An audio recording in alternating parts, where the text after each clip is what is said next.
Hi, my name's Johnny King, and we're going to tie a little baitfish pattern that I use up here to imitate bay anchovies and spearing and sand eels. And you can also tie it to imitate a little baby sardina for fishing for roosters in Mexico. We have a 2/0 short shank hook in there that happens to be a Varivas 2600, but any hook will do. Just going to use 3 materials for this fly. We're going to use craft fur. We're going to use Senyo's laser dub, which is a great synthetic dubbing that you can comb out into a baitfish shape. So let's get started. I'm using monofilament thread, attach it to the hook shank. Now, we're only going to use one color. I like a tan, or this is kind of a rusty tan for the back. If you've ever seen a bay anchovy or a little baby sardina, they have kind of a bronze tannish back. Now, we don't want this to be too long. If I tied it in like that, it'd be a little too long. So what I'll do is preen out some of the under fur, and then I'll take some of the longer fibers and realign them to get a more appropriate length. Because that's about, we're just looking for a fly that's in the 2 to 3.5 inch range.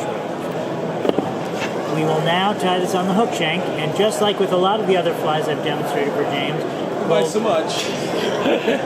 Oh yeah! we will, when you tie the craft fur on, trap it in a noose of thread and use your thumb to adjust it around the hook shank.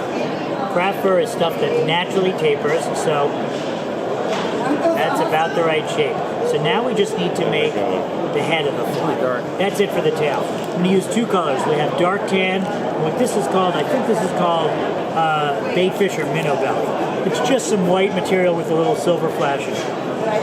So this material has fibers that are anywhere from about 3/4 of an inch to 1.5 inches long.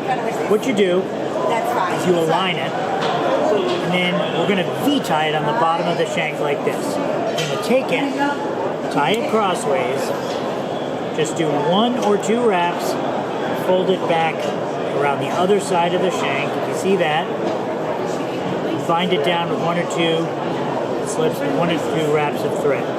Then we're going to do the same thing with the tan laser dubbing. Same thing, align it just by straightening it in your fingers a few times. Lay it on top of the hook shank, 2 wraps, fold it back on itself, and there we go. Now we've created the portion of the body that's going to basically transition into the tail of it. Move up the hook shank, you can get ahead of that little tie down area. You probably need 3, maybe 4 top and bottom applications for this fly. Take a little more of the white laser dub, or belly laser dub. Align the fibers. Repeat the same story. Cross wraps, V-tie it, fold it back on either side of the shank, and when we comb this out, we're going to tear out some of this material, but that's okay. You can even reuse it. What are you doing? 4:30 somewhere. So here you go, Take the 405. aligning the fibers. Take the 405 to 101 at South Alameda with 10 V-tie it, hold it back on itself, and there you go. I'm listening, okay? It's not like you're just talking to me. So if you have, one thing that's really helpful for tying this fly is to use a little metal comb and brush out these fibers. We're going to do this multiple times. You'll see you lose a little material, but that's okay because you want to thin it. You probably lose about 20% of the material. And we're going to use a glue to tame these fibers. Do the same thing. This time we'll take a little tan. We'll go right up to the hook eye. We don't need to fill in that area. And we're going to, actually we're not going to do the same thing. We're going to tie this right at the hook eye, literally right in that little valley. We're going to put the tan on top, and we're not going to fold it back yet. Then we're going to take the white, line the fibers, flip it over. Same deal. Have a little extra fibers there, that's okay. Now one other thing that we like to do is sometimes like to have a little bit of pink just to give it some cheeks. You can just put a little bit of pink on either side like that. 1 wrap, take a little extra pink, put it on the other side. So the reason for that is that when we fold back the fibers, that pink will kind of blend in with the white, and will imitate, a lot of these baitfish have a little pink or lavender on the side of their cheeks there behind the gill plates. Push that material back, and you see it's a big, fuzzy mess. That's okay, don't worry about it.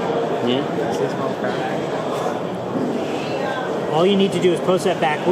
This fly is nowhere near finished in terms of how we're going to complete it, but there's no more tying.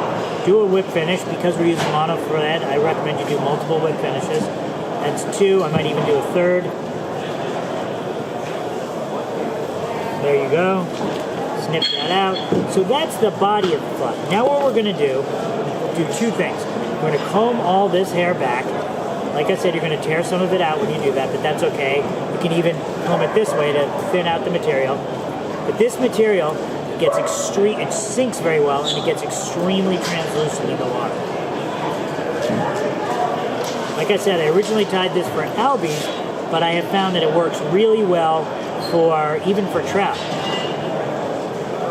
So you can see it's starting to take the shape, but to really make it take the proper shape. Oh, by the way, my craft fur is a little darker than my tan laser dub, so I might take, this is a Copic marker, I'll take a Copic marker and darken the back just a little bit.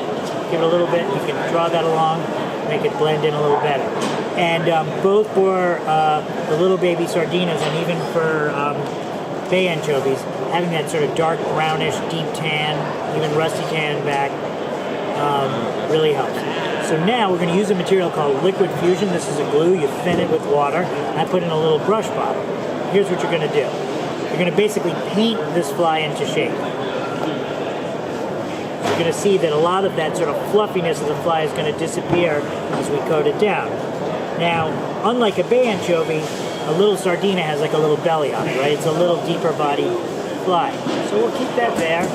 Brush beyond the hook bend so that it doesn't foul.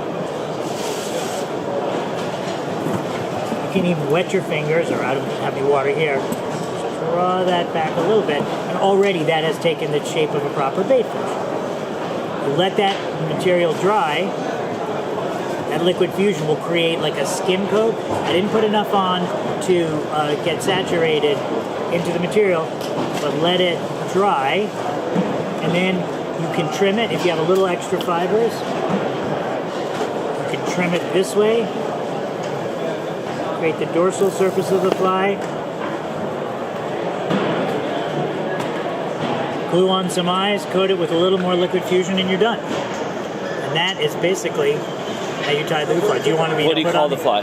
The hoo fly, H-O-O. It's a long story, but you can see it has that, the tail is going to wiggle. It's got that little deep belly in the water that will be super translucent, almost see-through. Can you get the profile of that fly? Yeah, beautiful. And I don't think we need to do the eyes. Nope. And so that's the hoo fly. Thank you, Johnny.